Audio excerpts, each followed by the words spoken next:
وخاقك لا نرى طوى إيه ريخيتك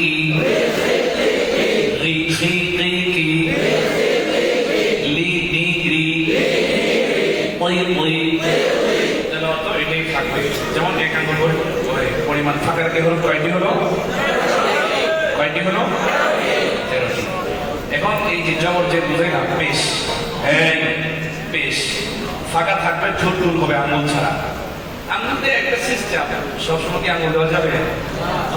আঙুল দিয়ে বলবেন এটা পরিমাণ অনুপাতে যাতে হরটা বের হয়, ফেটে না যায়, কম যাতে না হয়, এটার জন্য না, এটা একটা প্র্যাকটিস। এটা কি প্র্যাকটিস? জি, খেয়াল করেন। উ উ উ হু উহু রুহু উহু রুহু উহু রুহু উহু উহু উকু উকু লুনুরু উউ উউ। পেশের আওয়াজ কোন দিকে ধাবিত হবে? উপর দিকে। উহু রুহু। আপনি অমনোযোগী, আমি বলেছি না পেশের সময় এটা হবে না, মাথায় দিয়ে ধরে নিবেন, ব্রেন থেকে কাজ নেয়, আমার থেকে কাজ নেয়। আমি বলেছি পেশের সময় কি হবে না? আঙ্গুল হবে না। পেশের সময় কি হবে না? আঙ্গুল হবে না। খাদের চালাক হইতে হবে, চালাক খাদের বোকা মাথা হইতে হবে না।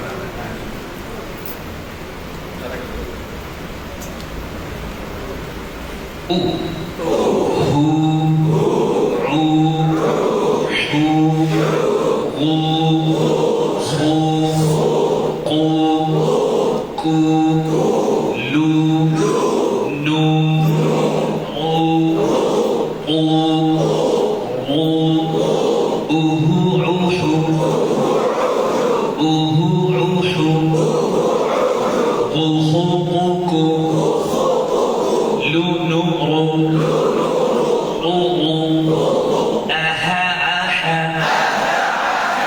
ব্রেন খাটাইয়া পড়েন। আবেগ বিবেক থেকে কাজ না, বিবেক থেকে আবেগ নিয়ে বসলে হবে না। আবেগ এবং বিবেক উভয়টা লাগবে। হ্যাঁ, আমার আসল ফায়দা হচ্ছে কিনা, আমার পড়াটা করবে কেমন ছিল, এখন বুঝুন কি বুঝাতে চাচ্ছে। আপনারা সবাই কিন্তু এখানে কোরআন শরীফ পড়তে জাননেওয়ালা, না জাননেওয়ালা কেউ আছেন? কোরআন শরীফ পড়তে জানেন এমন কেউ আছেন? সবাই জানেন, এখন জানার মধ্যে জানা কথা বলে না। এখানে বিবেক থেকে কাজ নেওয়া উচিত। এমন ভাবেন না যে আমি 40 দিনের জন্য এসেছি, আইটে করছি, আমি হা করে থাকবো, আল্লাহ করে আইসে খাওয়াই দিয়ে যাবে ওরা, আমি মেহনত কিছু করব না, এটা ভাবেন না। কষ্ট করেই আগাতে হবে। পৃথিবীতে কষ্ট ছাড়া কেউ সফল হতে পারেনি। কষ্ট করেছে এটা ভাবেন না আমি আসছি বাস, আমি আর করে যাবো, কষ্ট করে দেবো, আমি আসছি পড়া ঠিক হয়ে যাবো আমার অটোমেটিক। এই ধারণা করে বসে থাকলে ভুল। ঠিক হবে আপনার মেহনতের উপর। সেজন্য আবেগ বিবেক থেকে কাজ নেবে। ই ই ই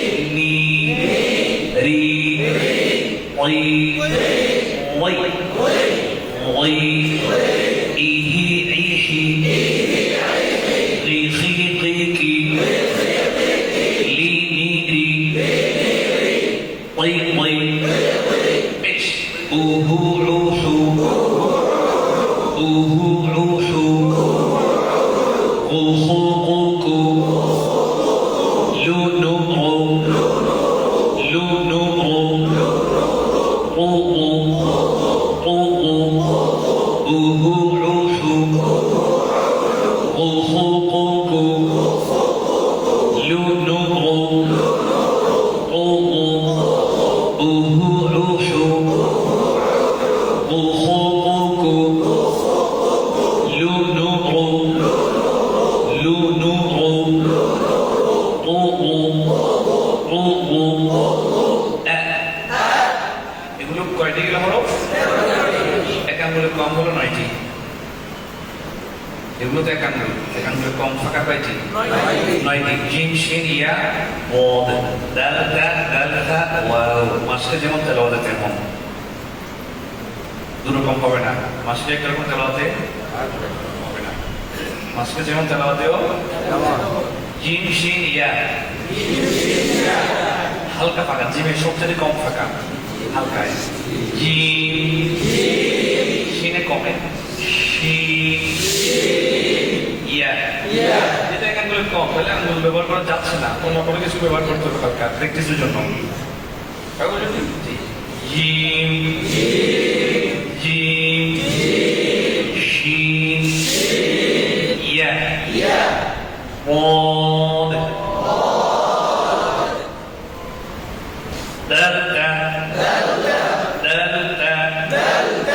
আর এক আঙ্গুল ফাঁকা রেখে আদায় করা যায়, তবে তেলাওয়াতের বাস্তবতায় হয় না এটা। এখানে এতে মাসকে পারবেন না।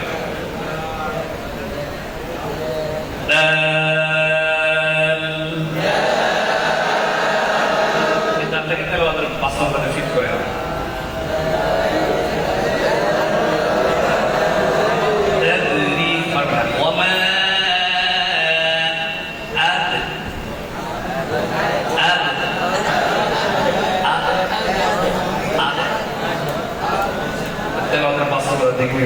সেজন্য একাঙ্গুলের কম, সেজন্য একাঙ্গুলের কম, একাঙ্গুলের কম ফাঁকা রেখে হরফ কয়টি?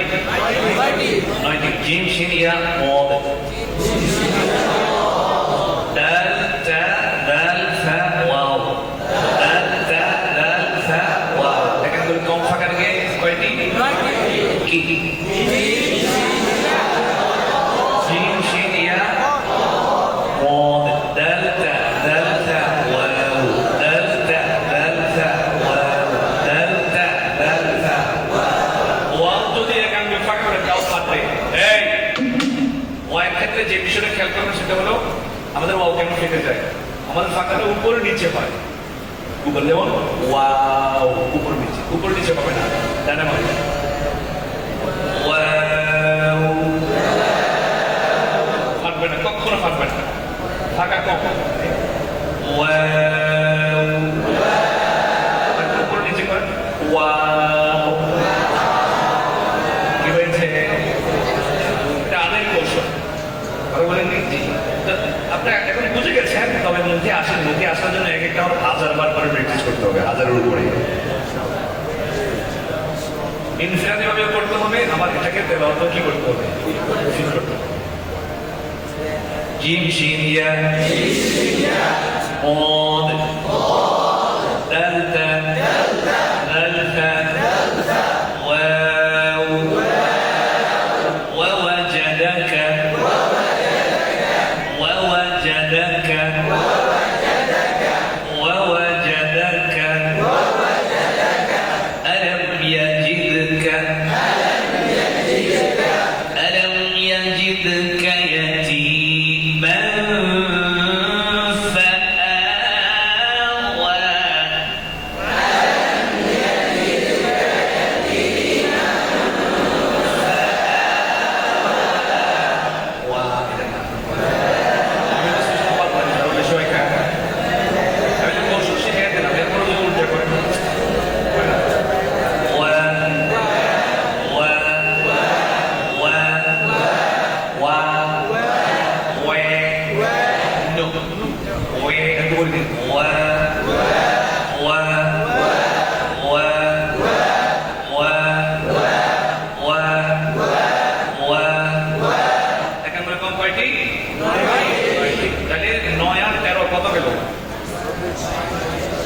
এই বাবা 9 কত গেল?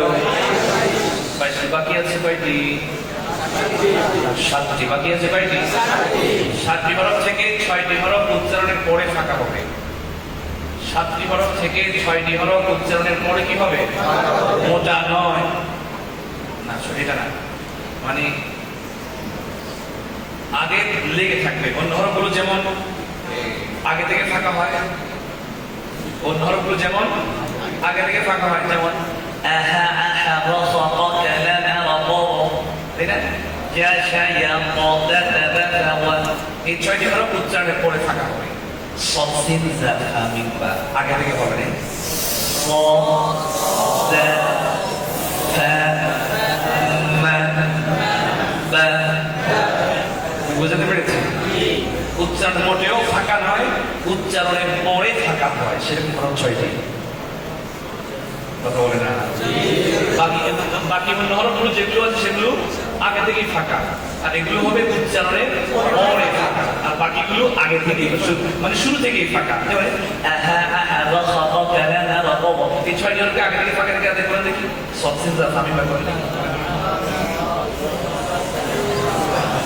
পারবে না, এই 6টি হরফ পারবেন না। আমার কথা কি বলেছেন? এটা আমার একদিনের চিন্তা থেকে তো আর করিনি, লম্বা সময় লেগেছে। জি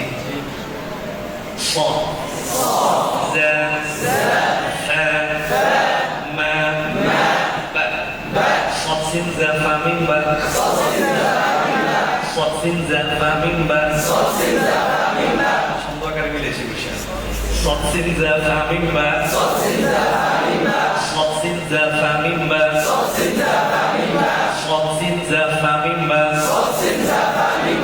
উচ্চারণের পরে ফাঁকা হবে কয়টি হলো?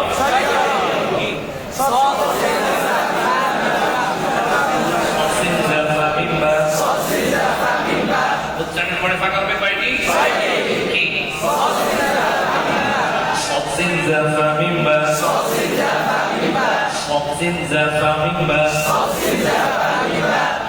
তাহলে বাকি আছে কয়টি? কোন হরফ? ঠিক করে রাখো। কোন হরফ বাকি আছে? ঠিক করে রাখো। নো, জিম সিঁড়িয়া গেছে না, আলিফ বাকি আছে। আপনারা অমনোযোগী প্রকাশ পায়, এত প্রকাশ পাচ্ছে তো, তাহলে বলতে পারবেন না। বলতে পারলেন দেখেন, যারা উত্তর দিয়েছে মাঝখানে এরা আমার ভিডিও দেখেছে সেজন্য।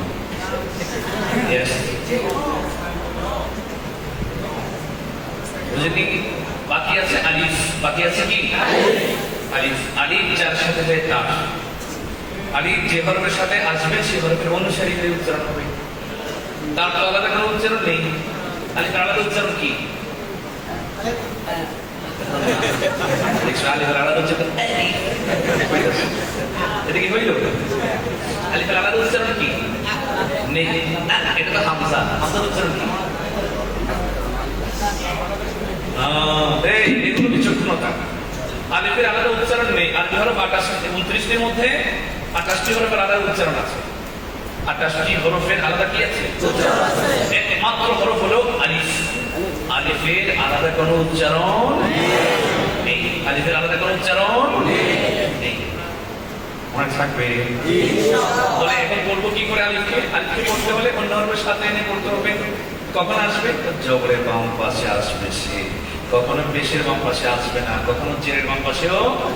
একমাত্র কার বাম পাশে আসবে? জবরের বাম পাশে আসবে। একমাত্র কার বাম পাশে আসবে? জবরের বাম পাশে আসবে। মনে থাকবে? আলিফকে পড়ার নিয়ম কি? জবরের বাম পাশে এনে পড়তে হবে। নাও আসতে পারে, যদি পড়ার জন্য আসে, নাও আসে যদি আসে, কার বাম পাশে আসবে? যেমন একটা উদাহরণ দিই, আমি মোটা হরফের সাথে এসেছি, কফটা মোটা হরফ, কফের জবর হয়েছে জবরের বাম পাশে, কফের জবর হয়েছে জবরের বাম পাশে, খালিয়াত, জবরের বাম পাশে খালিয়াত। কথা বলে না? জবরের বাম পাশে কি? আলিফটাকে ফেলে দেন, পড়েন, আলিফটাকে ফেলে দিয়ে পড়েন, তাই না? আলিফকে নিয়ে আসেন। তাহলে বোঝা গেল আলিফকে পড়া যাচ্ছে। আলিফে হরকত দিলে ওই সে হামজায় পরিণত হয়ে যায়। আলিফ লিখতে 2 সূরত, লেখার মধ্যে তো 2 সূরত এসেছে কোরআন শরীফে। মুনফাসিলের আলিফ মানে সরি, আলিফ লিখতে 1 সূরত, আলিফ লিখতে হামজা লিখতে 2 সূরত। যেমন মুনফাসিলের হামজাটা সচরাচর কি হয়? লম্বা লেখলে, আর মুনফাসিলের হামজা গোল লেখে, লেখে না? কথা বলে না? বেশিরভাগ এভাবে লিখেছে। হামজা লিখতে কয় সূরত এসেছে? 2 সূরত। আলিফ সবসময় লম্বা হয়। আলিফ কখন গোল হতে দেখেছেন? দেখাতে পারবেন? কথা বলে না? দেখাতে পারবেন? এগুলো পার্থক্য আছে, ইউটিউবে আছে, আমরা অনেকগুলো পার্থক্য এখানে আলোচনা করেছি। আলিফ এবং হামজা কখনো এক নয়। আলিফ এবং হামজা কখনো কি নয়? এক নয়। কেউ এক মনে করলে ভুল হবে, কেউ এক মনে করলে কি হবে? ভুল হবে। তাহলে আমরা একটা হরফের লিস্ট পেলাম, কতটুকু ফাঁকা করতে হবে, কোন হরফে কতটুকু কি করতে হবে। এক আঙ্গুল ফাঁকা রেখে হরফ কয়টি? এটি বলে কম কয়টি? উচ্চারণের পরে ফাঁকা হবে কয়টি? কি সসিনজা তামি? আমি বিচক্ষণতার জন্য বিসমিল্লাহ বলি। দেখেন এখানে বিসমিল্লাহর মধ্যে এক আঙ্গুলের পরিমাণ ফাঁকা হরফ আছে, এক আঙ্গুলের কম আছে। উচ্চারণ পরে ফাঁকা হবে সেটাও আছে, আছে না? দেখেন ফাঁকা হবে না সেটাও আছে। কথা বলেন, যেমন যখন মিমে যখন আপনার কি হয় তাসদীদ হয় তখন কি ফাঁকা হবে? ফাঁকা হবে না রে। নিয়ে আসে দেখে বিসমিল্লাহির রহমানির রহিম।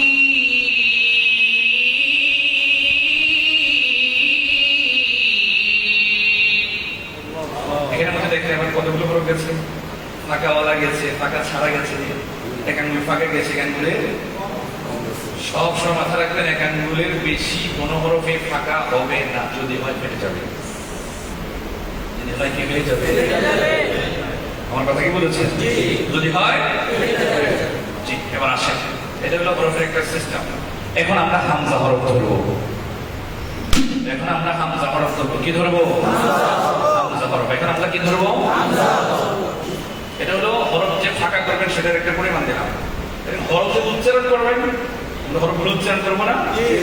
আরবি হরফ 29টি। এই যে আমরা উচ্চারণ করবো, এই হরফ উচ্চারণের মাপকাঠি হলো 5টি। আপনারা কি বলেছেন? আপনারা কি ভেবেছেন আপনারা মন মতো উচ্চারণ করবেন, যেভাবে মনে হচ্ছে সেভাবে করবেন? নো, এটা কখনো হবে না। হরফ উচ্চারণের মাপকাঠি কয়টি? 5টি। হরফ উচ্চারণের মাপকাঠি কয়টি? 5টি। হরফ উচ্চারণের মাপকাঠি কয়টি? 1 নাম্বার 1 ফাতহা, 2 নাম্বার তাকলীল, 3 নাম্বার ইমালা, 4 নাম্বার কাসরা, 5 নাম্বার দাম্মা। 1 নাম্বার কি? ফাতহা, 2 নাম্বার তাকলীল। এগুলো আপনাদের জন্য নতুন, আপনারা এগুলো মনোযোগ দেন। আপনার খুঁজে বের করতে অনেক কষ্ট হবে, সহজে পেয়ে যাচ্ছে। 1 নাম্বার কি? 2 নাম্বার 3 নাম্বার ইমালা, 3 নাম্বার 4 নাম্বার 5 নাম্বার দাম্মা। 1 নাম্বার 2 নাম্বার 3 নাম্বার 4 নাম্বার কাসরা, 5 নাম্বার 1 নাম্বার ফাতহা, 2 নাম্বার তাকলীল। নামগুলো মুখস্থ করেন, পরে বোঝাচ্ছি। 1 নাম্বার 2 নাম্বার তাকলীল, 3 নাম্বার ইমালা, 4 নাম্বার কাসরা, 5 নাম্বার দাম্মা। এই 5টির বাইরে কোনো উচ্চারণ যাবে না। ইলমুল কিরাতে যত ইমাম আছে, সাবা বলেন, আশরা বলেন, এই খুঁজে ফিরে আপনি এই 5টি উচ্চারণ পাবেন। এই উচ্চারণ কয়টি পাবেন? এই 5টি পাবেন। এর বাইরে যাবে না কোনো উচ্চারণ, এর বাইরে কোনো উচ্চারণ যাবে না। যেমন এবার বুঝাই, 3টা উচ্চারণ আমাদের মধ্যে সচরাচর আছে। যেমন ফাতহা, জবর উচ্চারণ আছে না নাই? কাসরা, জি, নিজের উচ্চারণ আছে না নাই? দাম্মা, পেশের উচ্চারণ আছে না নাই? আছে। বাকি আছে তাকলীল এবং ইমালা। এটা জবর থেকে বেরিয়েছে।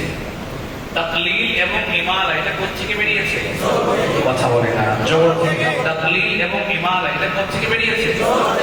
জবর থেকে বেরিয়েছে। যেমন আমি আপনাকে বুঝাই, একটা হরফের মধ্যে এই 5টি, মনে করেন কি হায়ের মধ্যে আমরা জবর দিচ্ছি, তাই না? এটা জবর। এটা কি ভাই? এই জবরকে আমরা হালকা বাঁকা করবো, পরিপূর্ণ না, হালকা।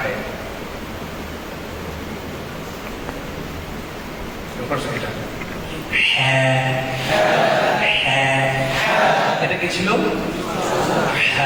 এটা কি? এটা সোজা ফাতহা। এটা কি ভাই? ফাতহা সোজা। এটা এটার নাম, এটা এমালা না, এটা ছোট এমালা। এমালা 2 প্রকার, এমালায় সুগরা, এমালায় কোবরা। এমালায় সুগরা যেটা ছোট সেটা তাকলীল। সেটা কি? এটার নাম না তাকলীল। তাকলীল অর্থাৎ এমালায় সুগরা মানে ছোট এমালা। কি ভাই? ছোট। এরপরে আরো কাজ করবো হরফকে, এটা এমালায় কোবরা। হে হে। এই 3টা পার্থক্য আগে বুঝে নেই, বাকিগুলো সহজ।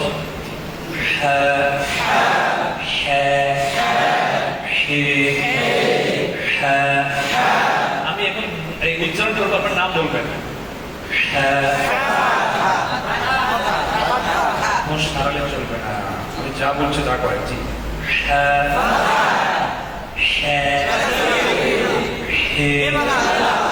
উচ্চারণের মধ্যে পার্থক্য বুঝে এসছে কিনা? এবার কাসরা হি হি ওমা হু, এই পাঁচটি বাইরে কোনো উচ্চারণ যাবে না। এর উচ্চারণের সাথে সম্পর্ক, এই পাঁচটির বাইরে কোনো উচ্চারণ যাবে না। এর বাইরে যেগুলো আছে সেগুলো আঞ্চলিকতা। কেউ বললো যে আ, এটা মাথা নাই, এটা হলো আঞ্চলিকতা। ওই তারা উচ্চারণ মাসকের মধ্যে আঞ্চলিকতার ভাব চলে এসেছে। আমরা যে কথা বলি, আমরা আঞ্চলিক ভাষায় কথা বলি না? আঞ্চলিক ভাষায় কথা বলার সময় আমরা কি শুদ্ধ করে উচ্চারণ করি? প্রত্যেকের একটা আঞ্চলিক ভাষা আছে না? আমাদের ফেনীর একটা আঞ্চলিক ভাষা আছে, পুরান ঢাকার লোকদের একটা আঞ্চলিক কি আছে? কথা বলে না, ভাষা আছে। ময়মনসিংহের একটা আঞ্চলিক ভাষা আছে, রংপুরের একটা আঞ্চলিক ভাষা আছে, আছে না? আঞ্চলিক ভাষাটা শুনতে কেমন?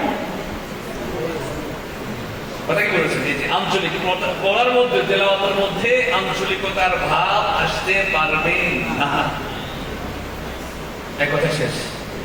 আঞ্চলিকতার ভাব আসতে পারবে না।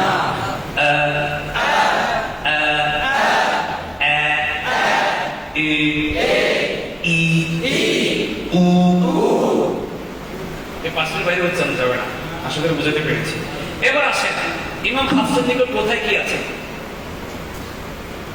আমরা তো ইমাম হাফসেরটা বলবো, তাই না? আমি এখন পুরোটা ব্যাখ্যা দিলাম, সকল উপর রাগনে সবা সব। ইমাম হাফসের নিকট কোথায় কি আছে সেটা আমরা এখন জানি। ইমাম হাফসের নিকট এমারা আছে এক জায়গাতে। জায়গাটা কোথায়? বিসমিল্লাহি মাজরিহা রে রে রে রে রে রে রে রে রে জি কে। তাহলে এমালা বলে এমন হবে, এমালার ওজনে এমন বুঝায়, এমালার ওজনে এমন বুঝে হলে এমন হবে। এ হে এ খে এ খে কে কে লে নে রে তে, এমন হবে না? এমালার ওজনে এমন বুঝে, এমালা বলে এমন হবে। ওয়া ও হে, ওই রে ওজন খেয়াল করে, রে ওজনটা খেয়াল করেন, রে। এটা বুঝলেন? তাহলে ইমাম হাফসের মধ্যে এমালা আছে কয় জায়গায়? এক জায়গায়। আর জবর জের পেছনে তো সব জায়গাতে আছে। ফাতহা কাসরা দম্মা এগুলো তো সব জায়গাতে আছে। বাকি আছে তাকলিল। তাকলিল মানে ছোট এমালা, এমালায়ে সুগরা। ইমাম হাফসের মধ্যে এমালায়ে সুগরা পুরা কোরআন শরীফে এক জায়গাতেও নেই। বলে কি বললাম? ইমাম হাফস রাহমাতুল্লাহের মধ্যে এমালায়ে সুগরা ছোট এমালা পুরা কোরআন শরীফে এক জায়গাতেও নেই। অন্যান্য ইমামদের নিকট শত শত জায়গাতে আছে। অন্যান্য ইমামদের নিকট আছে, তবে ইমাম হাফসের নিকট এক জায়গাতেও নেই। বলে হুজুর নেই, বলার দরকার কি? আমি বলবো যে তাহলে করার দরকার কি? আপনারা করেন কেন? আপনারা যেহেতু করেন সেজন্য এখন বলি, আগে করেননি সেজন্য বলিনি। এখন স্টাইল করতে গিয়ে, ডিজাইন করতে গিয়ে করেন সেজন্য বলি। বলেন এখন বলতে পারছি, আগে তো বলিনি কখনো। আগে কখনো বলিনি। আউযু বিল্লাহি মিনাশ শাইতানির রাজীম। এভাবে এমালা করে করে করে না, তাকলিদ করে করে, এটা করা যাবে না, এটা করা যাবে না। এখন আসেন, এটা গেল, এটা হলো হরফ উচ্চারণ যে করবো সেটার মাত্রাকে বললাম। এর মধ্যে কি বলেছি? কি পরিমাণ ফাঁকা করবো উচ্চারণ, সেটার মাত্রাকে বললাম। এখন কি বলেছি? উচ্চারণ যে করবো, কথা বলে না, সেটার মাত্রাকে। এবার আসেন একটা হরফ ধরি, হামজা। এখন আমরা হামজা হরফের মাসটা করবো। আমার সব হরফ শেষ করতে হবে না? কথা বলে না, শেষ করতে হবে না? আজকে শুরু। ইনশাআল্লাহ দেখি কতটুকু যেতে পারি। 3 দিনে কতটুকু যেতে পারি। হ্যাঁ, এখন আমরা কোন হরফের মাসটা করবো? হামজা হরফের মাসটা করবো। এখন আমরা কোন হরফের মাসটা করবো?